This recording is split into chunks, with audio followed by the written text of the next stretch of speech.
कधीही काही सांगितल्याशिवाय आणि स्वतःच्या मनाने कधीही काही न आणणारा माझा नवरा आज चक्क अननस घेऊन आला. आता आणत नाही असं नाही, सांगितल्यानंतर मात्र नक्कीच घेऊन येतात. पण स्वतःच्या मनाने आवडतं म्हणून कधी घेऊन आले तसं होत नाही. पण हा चक्क अननस घेऊन आले आणि माझ्या हातात दिला.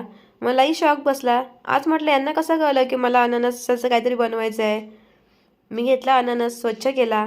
तर मला मस्करीतच म्हणाले, "अगं हा तुझ्यासाठी नाही आहे हां, माझ्या बाळासाठी आहे." हां, मग माझ्या लक्षात आलं आता बापाचं मन आहे ना, बाळाच्या पोटात काहीतरी जायला पाहिजे म्हणून हा आणलेला अननस आणि काहीतरी बाळाने खायला पाहिजे म्हणून त्यांचा हट्टास. अहो पण त्यांना कुठे माहिती आहे की अननस खाल्ल्याने पण सर्दी होते आणि तशीही आता आम्हा तिघांना एवढी सर्दी झालेली आहे ना, की काही खाल्लं की लगेच त्याची रिॲक्शन म्हणून दुसऱ्या दिवशी परत डबल सर्दी होते. आता हे तर बाळाला दिलं तर नक्की त्याला अजून त्याचा कफ वाढेल, सर्दी होईल हे नक्की.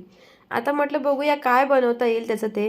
आणि तुम्हाला माहिती आहे का, अननस बघितल्यानंतर माझ्या डोक्यात एकच रेसिपी शिजते.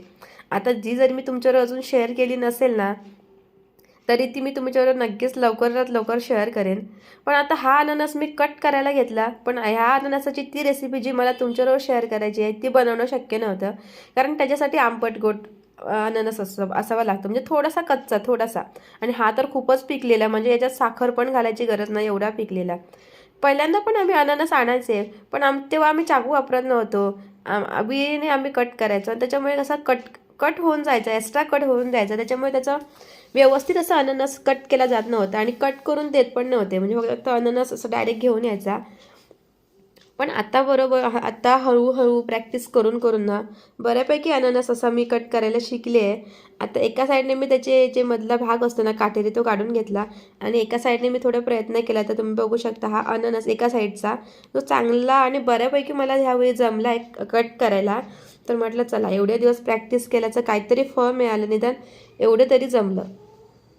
पण आता परत डोक्यात तोच विचार, आता ह्या एवढ्याला पिकलेल्या अननसाचं करायचं काय. आता असाच खाल्ला तर आम्हाला परत सर्दी होईल. काय बनवायचं, मला जी रेसिपी बनवायची आहे ती पण बनवू शकत नाही, कारण अननस खूप पिकलेला होता. काय बनवायचं असं डोक्यात विचार चाललेलाच. अहो ना विचारलं, अहो म्हटलं काय बनवू. तर म्हणाले आता तुला काय पाहिजे ते बनव, ज्याच्यासाठी आणला तोच खाऊ शकत नाही. तर म्हटलं मी काय बोलत नाही. मग काय, हाताची घडी तोंडावर बोट, असं कोण मला कसं चालेल. मला तर त्याचे तुकडे करायचे आहेत ना अननसाचे. मग अननसाचे मी असे तुकडे करून घेतले आणि मधला जो भाग होता ना तो मी असा काढून टाकला.